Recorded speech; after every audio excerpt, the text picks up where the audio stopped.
Baik, shalom saudara, sahabat shalom. Baik, puji nama Tuhan, pagi hari ini kita akan belajar tentang kedalaman makna huruf mem. Ya, ini huruf mem, saudara. Huruf mem ya. Huruf mem, ada yang tahu huruf yang keberapa? Pandai sekali saudara ya.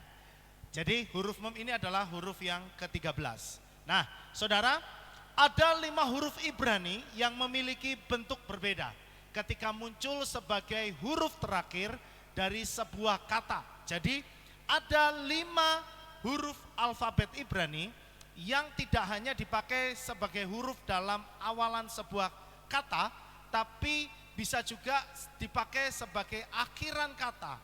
Nah, ketika dipakai sebagai akhiran kata, maka bentuk hurufnya itu menjadi berbeda. Nah, bentuknya ini biasanya disebut sebagai bentuk sofit, saudara. Jadi seumpama kata kaf, ya, ini kalau huruf normalnya atau huruf depannya kaf itu seperti ini, maka huruf akhirnya seperti ini. Huruf mem seperti ini, maka akhirnya bentuknya seperti ini. Bisa lihat bedanya ya saudara ya? Bisa ya? Nun seperti ini, kalau dia jadi akhiran kata dia seperti ini.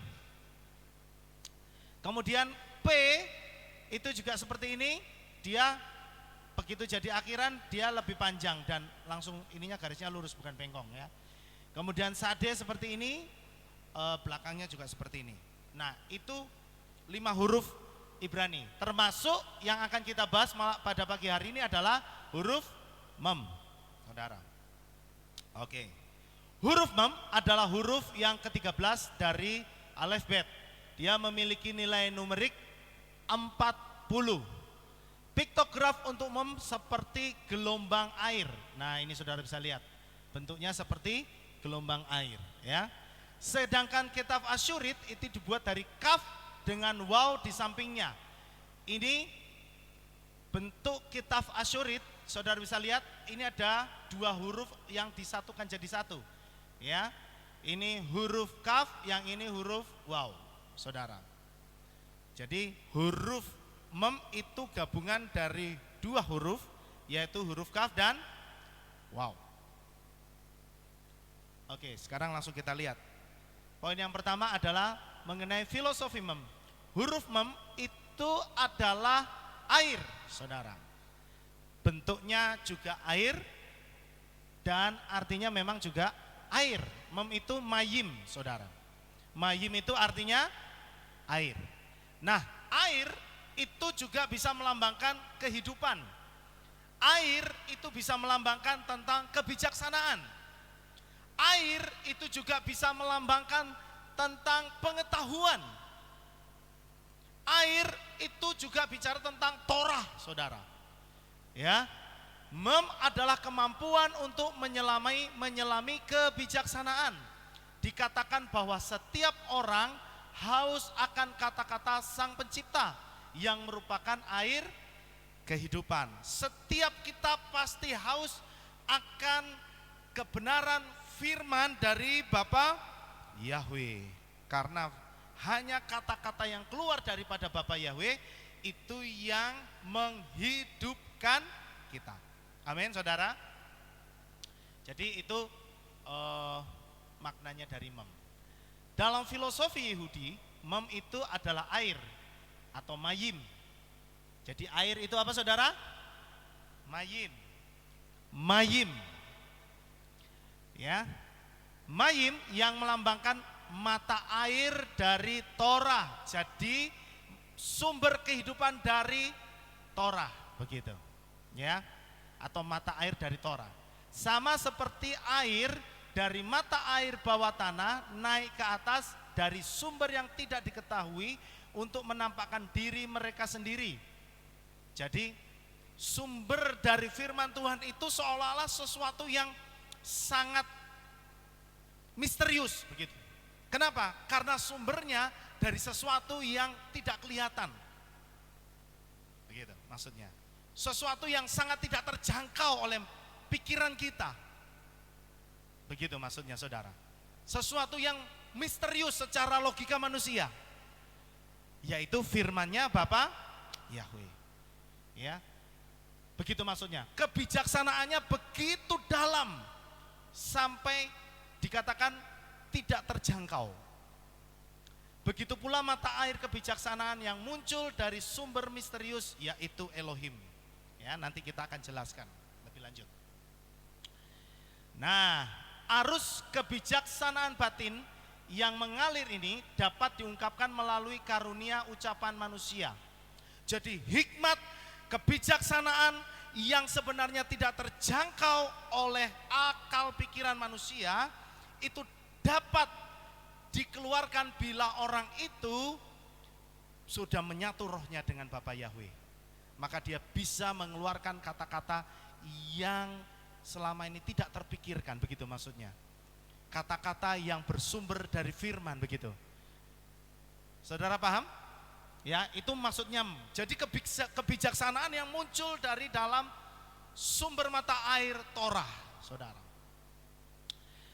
Ya, ini ada ayatnya di dalam Amsal 18 ayat 4, dikatakan perkataan mulut orang adalah seperti air yang dalam, sumber hikmat adalah seperti aliran sungai yang mengalir. Jadi itu mengajarkan kita tentang sebuah kebijaksanaan, saudara. Ingat bahwa hidup ini harus memiliki yang namanya hati yang bijaksana. Kenapa? Karena kalau kita tidak memiliki hati yang bijaksana, pikiran yang bijaksana, maka kita akan mudah sekali diombang-ambingkan oleh rupa-rupa angin pengajaran. Itulah sebabnya kita minta sama Tuhan supaya Tuhan memberikan kita hati yang bijaksana. Dan hati yang bijaksana itu kita bisa dapatkan dari firman Bapa Yahweh. Amin, saudara. Oke, arti dari mem. Secara tradisional, mem itu memiliki beberapa arti yang terkait. Dia bisa terkait dengan kata perairan, orang, bangsa, bahasa, dan lidah. Ini secara tradisional, itu arti dari mem. Ya. Nama huruf itu melambangkan air itu sendiri. Jadi dari huruf mem sendiri itu lambangnya adalah air. Dan bentuknya yang paling kuno memiliki kemiripan dengan gelombang air. Jadi dengan demikian mem itu melambangkan lautan Torah, pengetahuan, lautan kebijaksanaan. Begitu, saudara. Mem yang terbuka dan tertutup. Mem itu memiliki dua bentuk. Tadi kan yang awalan itu seperti ini. Kalau dia jadi awal sebuah kata, memnya akan terbuka. Tapi ketika dia menjadi sebuah akhiran dari sebuah kata, maka bentuknya tertutup. Mem memiliki dua bentuk, bentuk terbuka dan tertutup. Ini yang terbuka, ini yang tertutup. Bentuk terbuka itu disebut pesucha. Apa, saudara? Pesucha. Diartikan sebagai kebenaran yang diturunkan dari Tuhan, seperti yang ditunjukkan oleh Moshe, yang tertuang di dalam 10 perintah Elohim, yang tertuang di dalam 613 Torah. Itu maksudnya. Jadi kebijaksanaan atau kebenaran yang terlihat itu dilambangkan dengan mem yang terbuka. Kebenaran-kebenaran Bapa Yahweh yang bisa dilihat melalui Torah itu adalah mem yang terbuka. Tetapi bentuk yang tertutup yang disebut dengan stuma diartikan sebagai kebenaran yang tersembunyi. Jadi, saudara, ada kebenaran-kebenaran yang masih sampai hari ini tersembunyi, yang belum menjadi porsi kita untuk kita ketahui. Ya, dan itu tidak boleh kita langkahi. Begitulah maksudnya. Paham, saudara, ya? Ada sebuah kebijaksanaan atau ada sebuah kebenaran yang sampai hari ini Tuhan belum ungkapkan kepada kita. Dan itu tidak boleh kita langkahi. Nah, banyak orang justru sebaliknya, saudara. Banyak orang justru sebaliknya. Ketika dia sudah mulai merasa dekat dengan Tuhan, dikit-dikit ngomongnya Tuhan ngomong sama saya. Nah, iya kalau benar Tuhan ngomong. Kalau enggak saudara, ya, ternyata fenomena seperti itu tidak hanya terjadi sampai dari akhir-akhir ini, tapi fenomena seperti itu sudah ada sejak zaman raja-raja atau nabi-nabi di dalam kitab Perjanjian Lama. Ya, berapa kali bangsa Israel itu jatuh karena mereka memiliki nabi-nabi yang palsu. Kenapa saya katakan palsu? Mereka ngomong, tapi ternyata Tuhan tidak ngomong. Dan biasanya mereka ngomong hanya untuk menyenangkan manusia. Nah ini hati-hati saudara. Ya, untuk itu kita dituntut harus punya hati yang bijaksana. Ketika kita menerima sebuah kebenaran, Tuhan mau supaya kita menimbang, cek dan recheck kebenaran itu. Sampai di sini saudara paham maksud saya? Ya. Kenapa? Karena saudara, banyak sekali orang-orang yang katanya saya dengar roh Tuhan ngomong sama saya. Ternyata Tuhan tidak ngomong. Makanya bisa dikatakan itu nubuatan palsu, saudara. Kenapa? Karena ada hal-hal yang memang belum diungkap, tapi kadang-kadang manusia itu sok kepo. Pengen tahu aja, akhirnya mereka-reka sendiri. Itu. Ya. Nah, dari huruf mem ini kita belajar bahwa ada kebenaran yang memang Tuhan sudah buka dan itu harus kita beritakan. Tapi ada kebenaran-kebenaran yang masih misterius yang belum saatnya untuk kita ketahui. Dan itu biarlah menjadi bagian Tuhan. Amin saudara.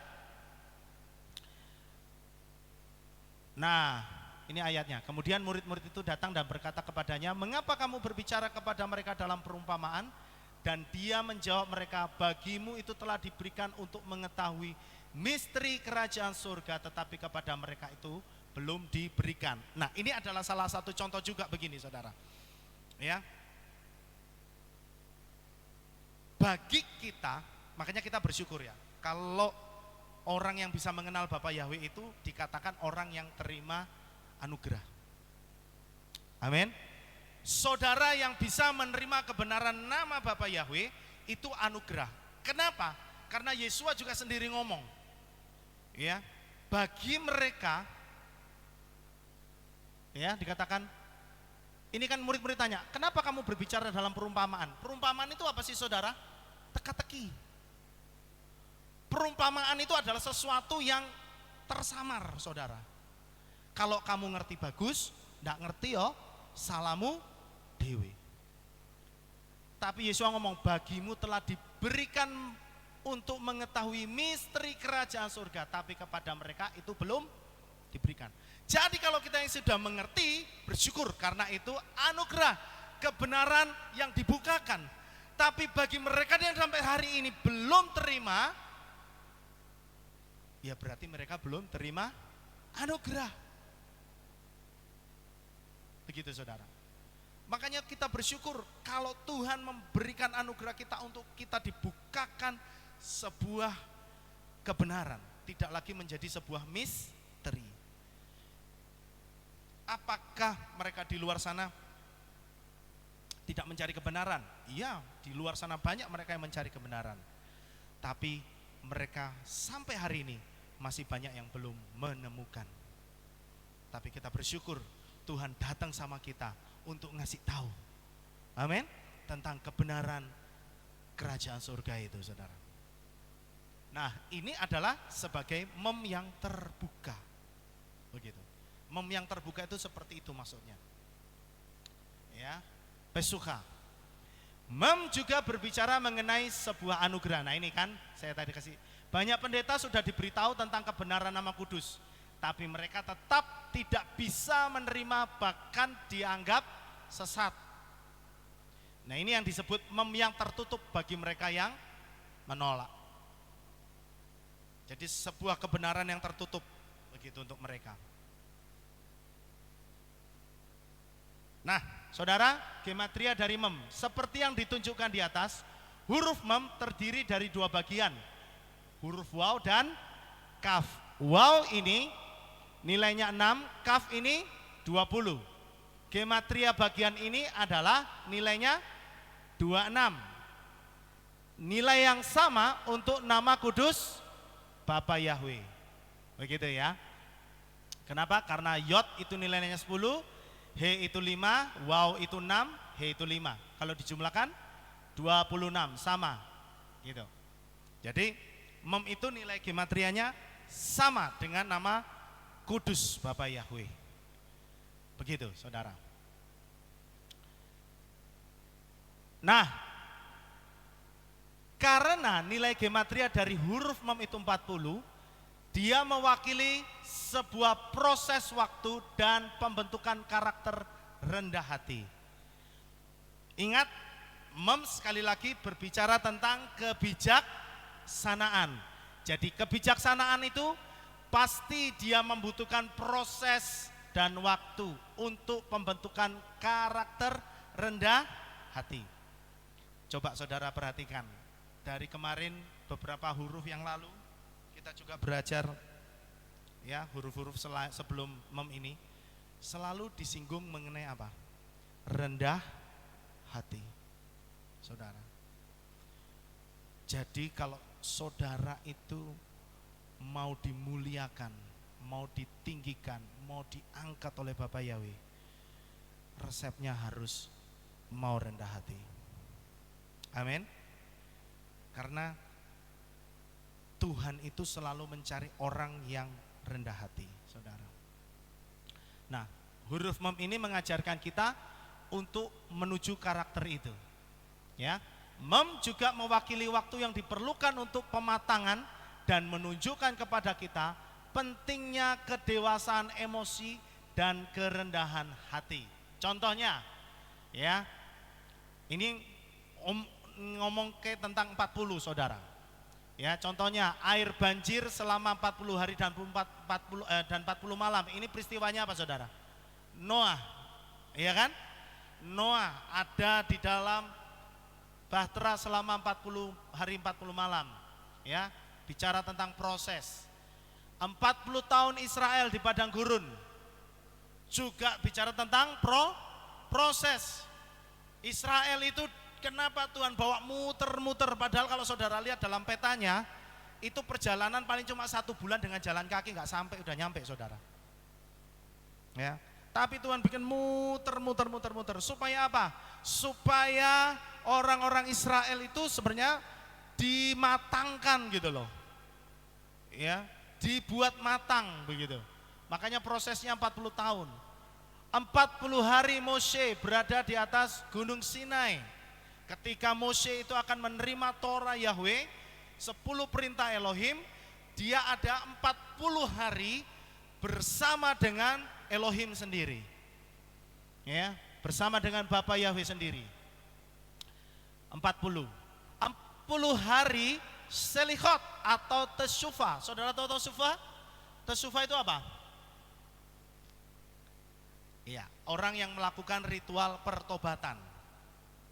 Ya, biasanya mereka berpuasa, berdoa, kemudian menuliskan dosa-dosa mereka dan harapan-harapan mereka. Gitu. Ini sebelum mereka, ketika mereka melakukan tesufa, ada waktu 40 hari sebelum Yom Kippur. Yom Kippur itu apa? Hari raya pendamaian. Begitu. Jadi ada 40 hari mereka melakukan tesufa. Bicara lagi 40 hari. Kenapa? Sebenarnya ini mereka juga seperti meniru Moshe, begitu ya. 40 hari bergumul dengan Tuhan, begitu. Intim dengan Bapa Yahweh.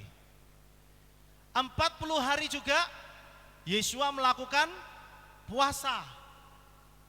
40 hari, proses yang sangat matang, begitu. 40 hari, ada 40 hari itu masa pembuahan dalam kandungan sampai pembentukan awal janin. Jadi ada masa 40 hari sebelum janin itu terlihat. setelah pembuahan. Ya, 40 hari, Saudara. Ini bicara tentang proses. Nah, kemudian usia kehamilan itu biasanya kurang lebih 40 minggu, ya kan? Maksimal 42 minggu. 9 bulan 10 hari. Kan begitu biasanya ya. Tapi biasanya yang rata-rata itu 40 minggu. Ya. Ini Saudara pernah ingat gak waktu saya ngomong tentang huruf apa itu? Tet. Ya.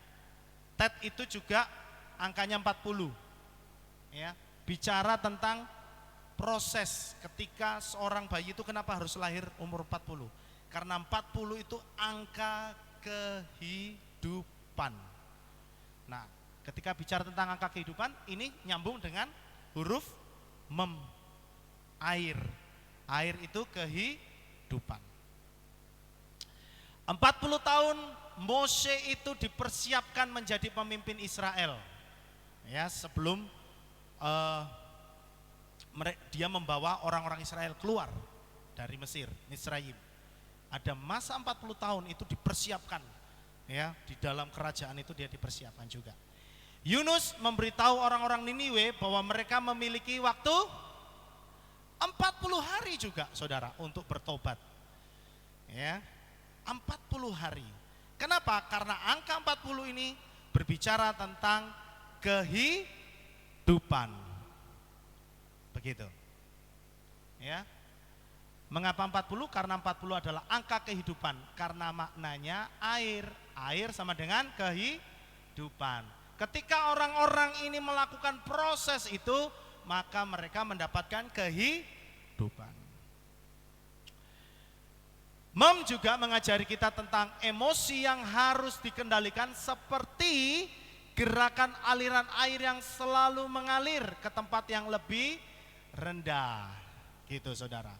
Jadi mem itu mengajari kita untuk lebih sabar gitu loh maksudnya. Kenapa? Ada istilah kalau orang itu marah biasanya dikasih gini, dikasih omongan sabar, kalem, ya, slow gitu ya. Kalau bahasa orang-orang kalau bahasa Inggrisnya biasanya mereka pakai istilah calm down.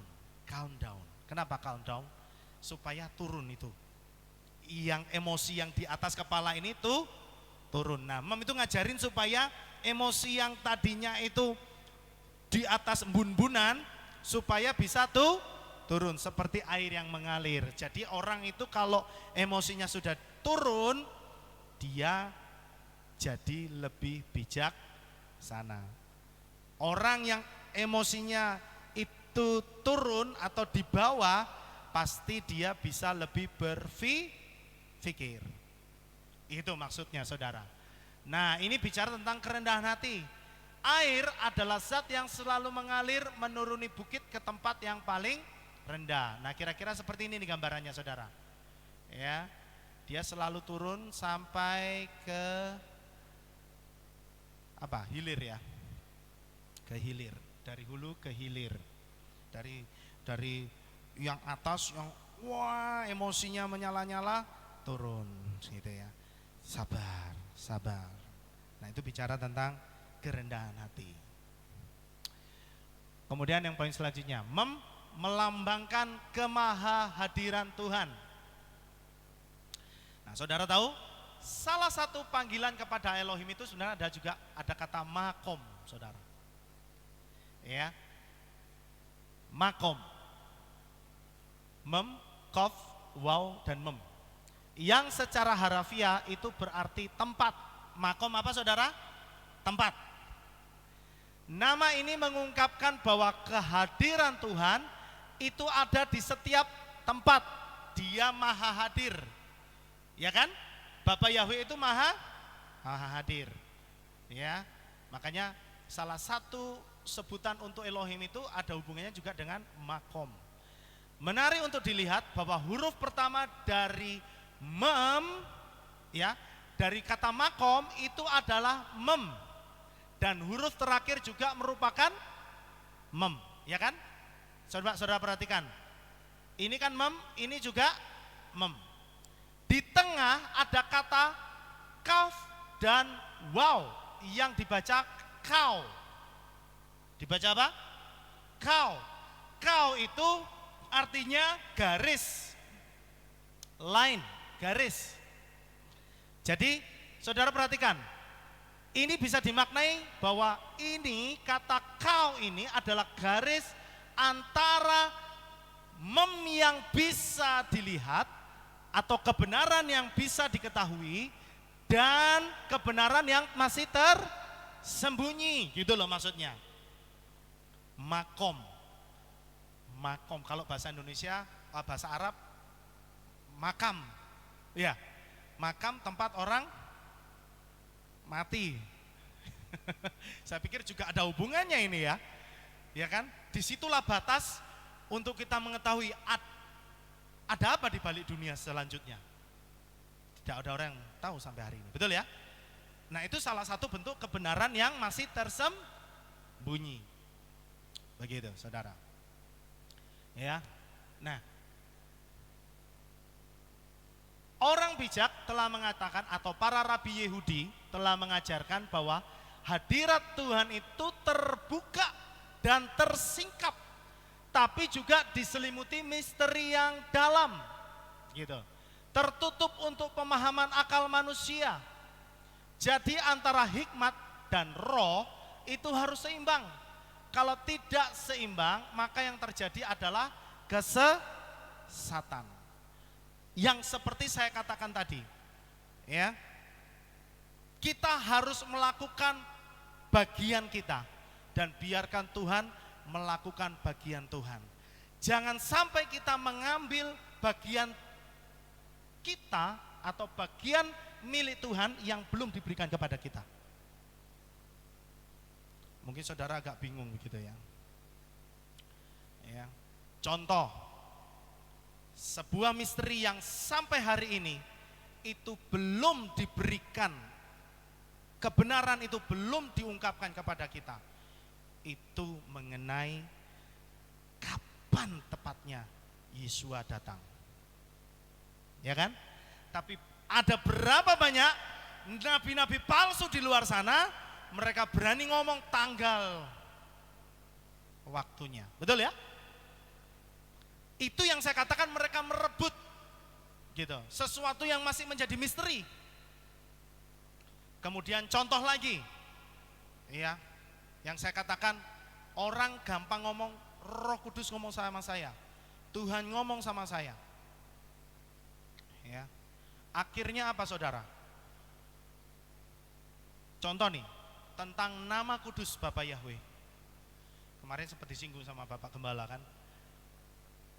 Karena orang itu ngomongnya dikit-dikit, Tuhan ngomong sama saya. Akhirnya kekudusan nama Bapak Yahweh itu diacak-acak saudara. Contoh, diacak-acak itu begini. Nama kudus Bapak Yahweh itu dibikin singkatan di sembarang tempat. Ya, saya kasih contoh nih. Ada orang yang ngomong bernubuat. Surabaya itu tulisannya Surabaya.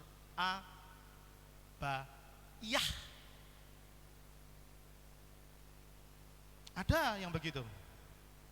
Indonesia. Ya, dan itu katanya profetik. Ya. Tapi saya kasih tahu saudara, jangan pernah bermain-main dengan nama kudus Bapak Yahweh. Amin. Ya. Jangan pernah bermain-main dengan nama kudus Bapak Yahweh.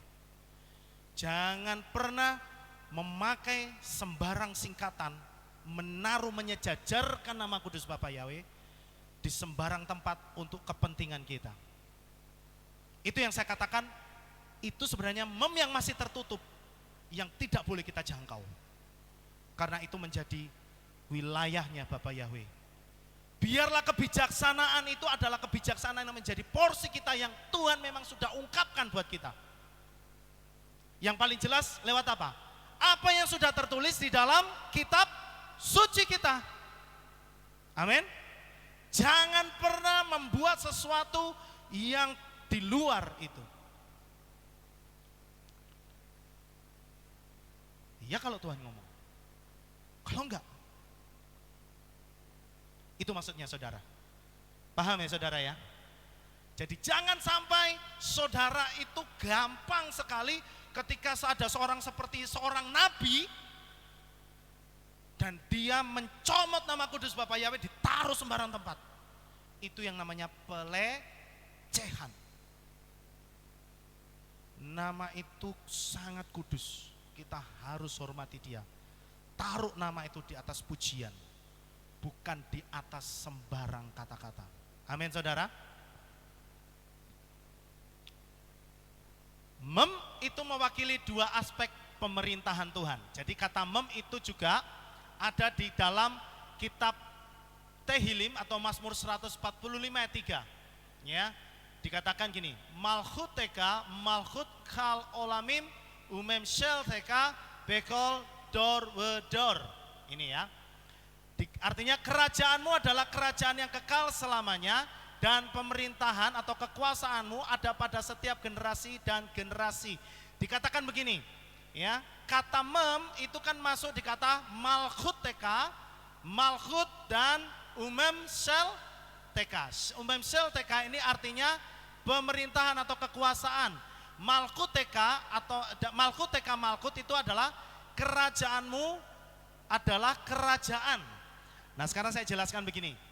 Dikatakan mem mewakili dua aspek pemerintahan Tuhan. Maksudnya begini, mem itu dikatakan mewakili dua aspek pemerintahan Tuhan.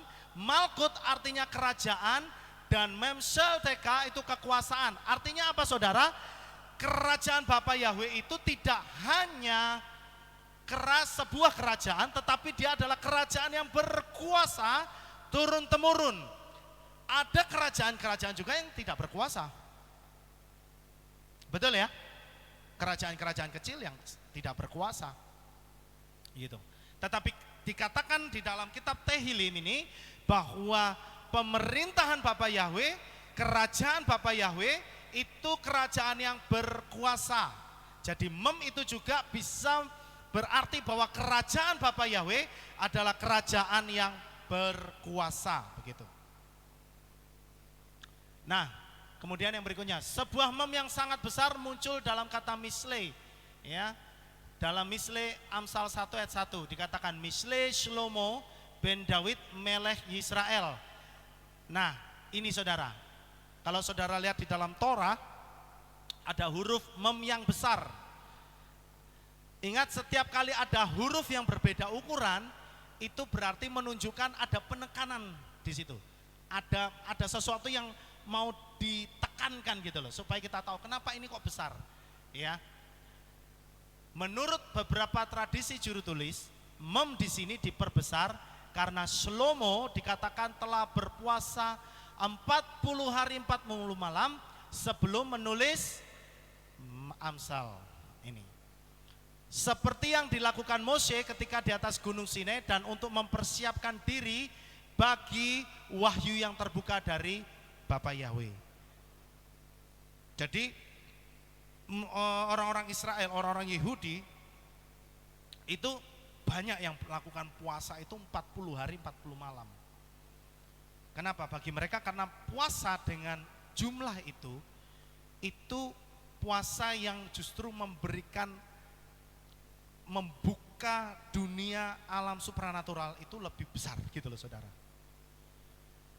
40 hari 40 malam. Tapi saya pikir 40 hari 40 malam untuk, ya khususnya saya pribadi itu sangat berat saudara. Ya, enggak gampang loh saudara ya. Tapi saya dengar papi ini pernah puasa 40 hari 40 malam ya Bia. Oh belum pernah ya 40 hari ya? Belum ya. Wah itu pun katanya sudah ngesot-ngesot saudara. Karena enggak makan enggak minum ya. Bayangin 40 hari 40 malam kayak apa itu. Ya, saya pikir itu benar-benar dunia alam roh akan terbuka saya pikir ya. Ya, makanya mereka melakukan ini saudara. Dan itu aksesnya begitu besar terhadap dunia alam supranatural lah. Mungkin kalau saudara mau mencoba boleh saudara. 40 hari 40 malam, saudara punya pergumulan, coba 40 hari 40 malam. Ya. Karena 40 hari 40 malam ini sudah banyak dipraktekkan dan banyak yang berhasil. Ini contohnya seperti Shlomo, seperti Moshe. Yesua juga mencontohkan ya. Oke, selanjutnya. Huruf mem ini ditutup di semua sisi, kecuali lubang kecil di bagian bawah. Nah, maksudnya apa? Coba saudara lihat ya, yang ini maksudnya. Ya, huruf mem yang ini. Ini kan semua ditutup nih, cuma ada bagian bawah yang kecil yang terbuka. Ini ya, ia juga memiliki di sisi kiri sepotong kecil mengarah ke atas menuju langit, yang ini nih. Nah, potongan ini bersama dengan bagian terbuka di bagian bawah nih. Nah, menunjukkan tentang kombinasi langit dan bumi yang melambangkan bagian-bagian ciptaan Tuhan yang dapat dipahami secara fisik. Itu maksudnya. Jadi tentang semua ciptaan Tuhan yang terlihat oleh mata itu mem yang terbuka gitu. Tetapi mem yang tertutup seluruhnya pada 4 sisinya itu melambangkan bagian-bagian ciptaan Tuhan yang tidak dapat kita pahami. Contohnya apa?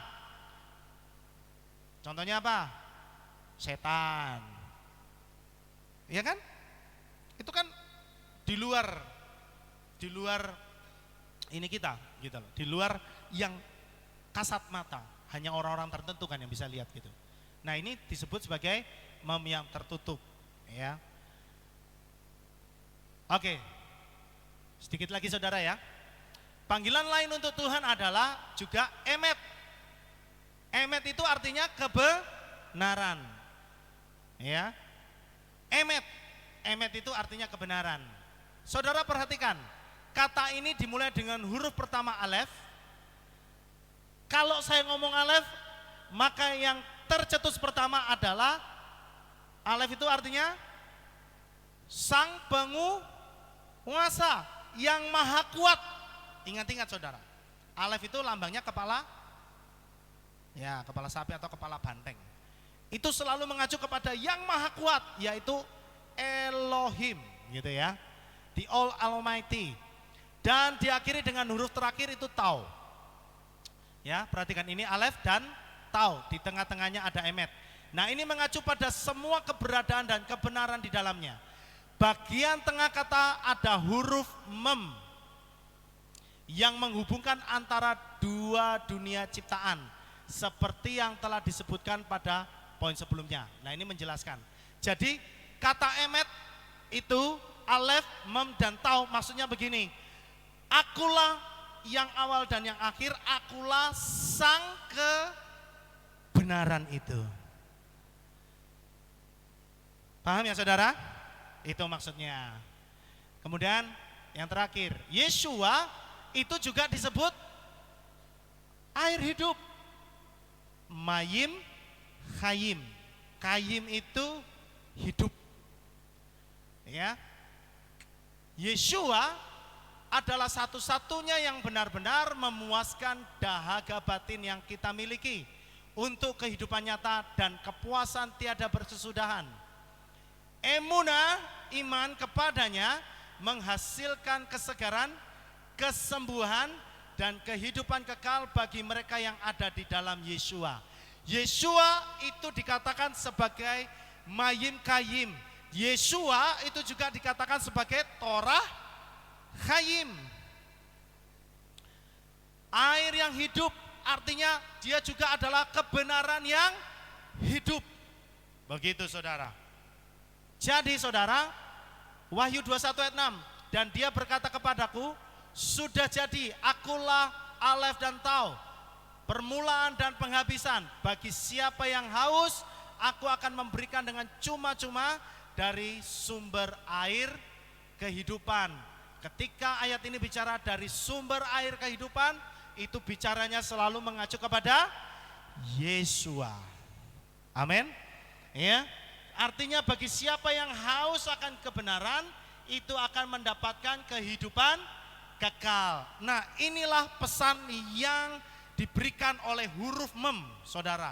supaya hati kita itu bijaksana, supaya hati kita itu mencari air yang selalu membawa kepada kehidupan. Tidak lain tidak bukan adalah Yeshua sendiri, sang mata air kehidupan. Setiap orang yang percaya kepadanya, dia tidak akan haus lagi, tapi dia akan memiliki hidup. Itulah sebabnya itu yang Yeshua katakan, ya. Biarlah setiap kita pagi hari ini semakin dekat lagi sama Yeshua, karena dengan dekat kepada Yeshua maka kita akan semakin mendapatkan kehidupan. Amin buat firman Tuhan. Bapak Yahweh memberkati saudara sekalian. Mari sama-sama kita berdoa. Terima kasih Bapak Yahweh. Buat pagi hari ini kami belajar tentang satu lagi huruf mem. Tuhan ingatkan kami supaya kami terus mendekat kepadamu, bahkan bukan hanya mendekat tapi kami melekat kepadamu Bapa. Karena hanya di dalam Yeshua kami mendapatkan kehidupan yang kekal. Terima kasih Bapak Yahweh. Terus Tuhan sirami kami dengan Roh Kudus-Mu, dengan hikmat-Mu, dengan kebaikan-Mu, dengan anugerah-Mu Bapa, sehingga hidup kami jadi berkat bagi banyak orang. Terima kasih Bapak Yahweh, dalam nama Adonai Yeshua HaMashiach kami mengucap syukur dan berdoa, sama-sama kita katakan amin. Baik saudara, kita akan mendengarkan pengumuman. Shalom, kembali lagi dalam Alerta Breaking News. Berikut akan saya sampaikan pengumuman untuk minggu ini. Info 7 Hari Raya. Hadirilah hari raya yang ditetapkan oleh Bapak Yahweh, Hari Raya Pesah yang akan dilaksanakan pada hari Jumat 26 Maret 2021 pukul 6 sore. Dengan tema, apapun yang terjadi, aku kan tetap mengikutimu. Ibadah Sabat tanggal 27 Maret 2021 digabung hari Jumat.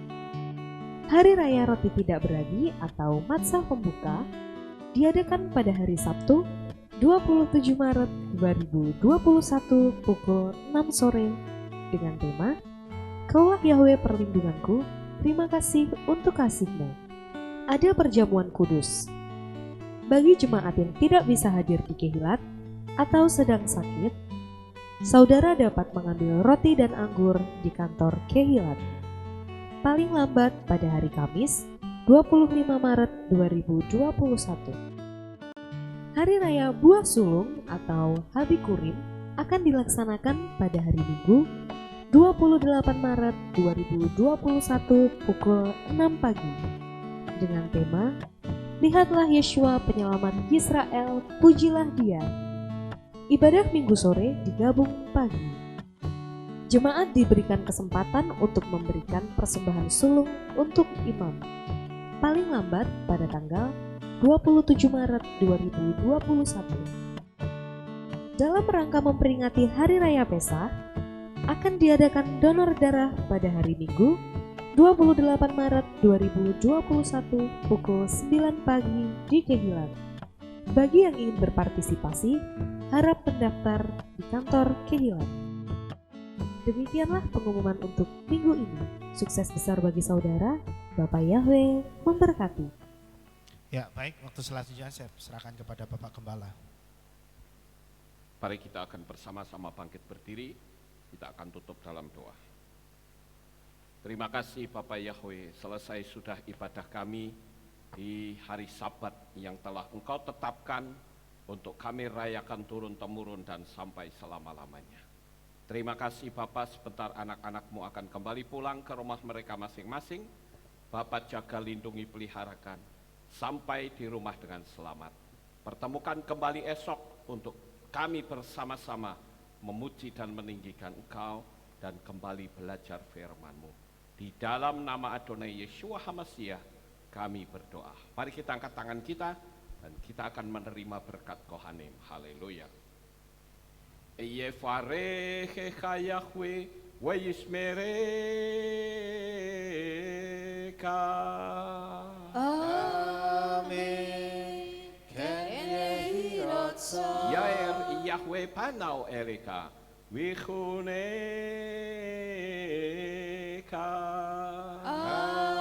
Amen.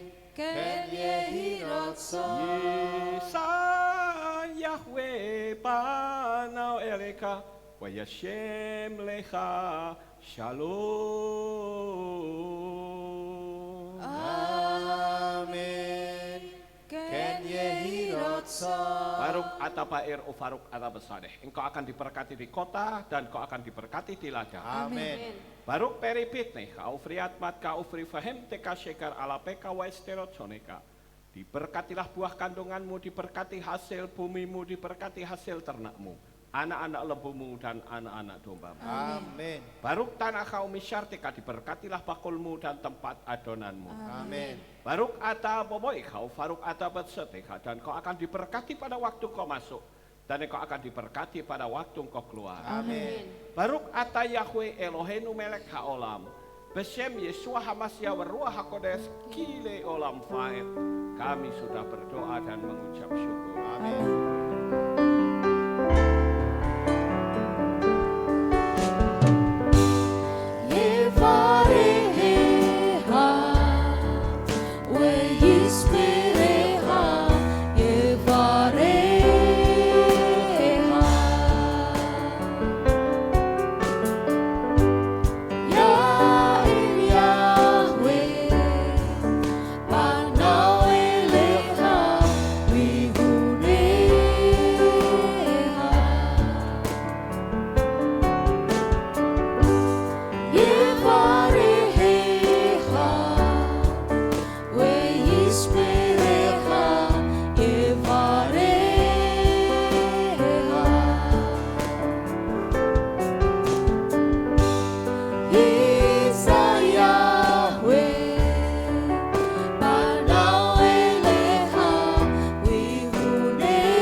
Shabbat Shalom, selamat pulang Bapak Ibu Saudara semuanya. Bapak Yahweh memberkati kita. Amin. Haleluya. Amin.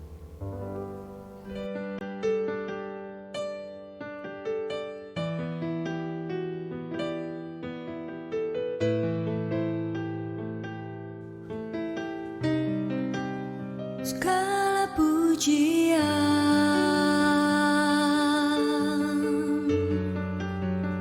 hanya untukmu Tuhan, segala kehormatan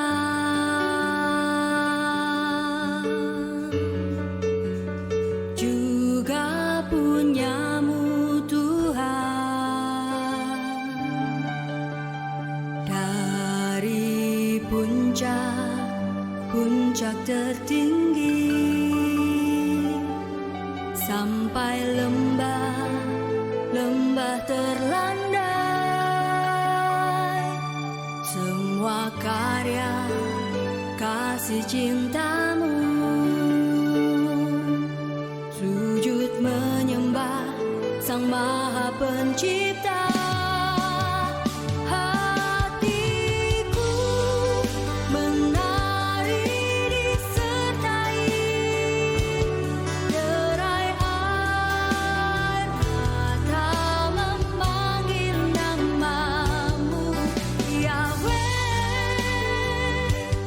Tuhan